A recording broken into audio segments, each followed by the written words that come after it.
The Honourable Swart. Order, honourable members. Order. Thank you, House Chair. While South Africa's grey listing has been described as an embarrassing fall from grace, it was not unexpected. The judgment of grey listing refers to a global policy against money laundering and against terrorism financing, money laundering, and South Africa is clearly not measuring up to the standard. Now, the FATF that bestows the judgment is not some arbitrary body, but an intergovernmental organization and global financial crime watchdog, of which South Africa is a member and willing participant. And it identified deficiencies in South Africa's legal framework through compliance and enhances the integrity of that country. Now, the creation of the Fusion Center, which brings together bodies like the NPA, SIU, SARS, Hawks, Crime Intelligence, the State Security Agency, and the FIC, is a step in the right direction and is to be welcomed. However, as the FATF pointed out, far more needs to be done. And when one considers the recent revelations of funds that have gone to terrorism organizations, clearly this is the case.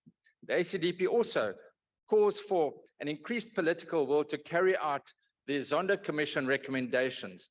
Now, as we know, the Commission revealed institutional looting, but alarmingly, precious few prosecutions so far have taken place of those politically well-connected people implicated in the theft of billions of rands, and in certain cases, money laundering was involved as well.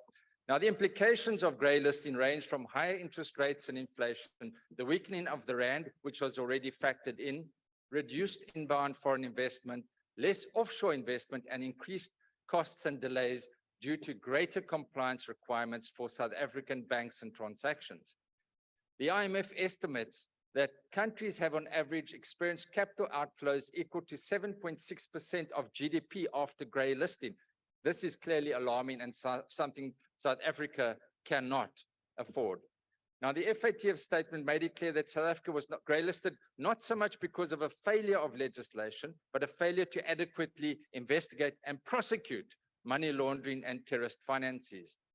The ACDP in government will not fail to ensure that investigations and prosecutions of those involved in money laundering and terrorism financing takes place in a far more effective manner, something that the majority party seems unable to do, resulting in this grey listing. I thank you.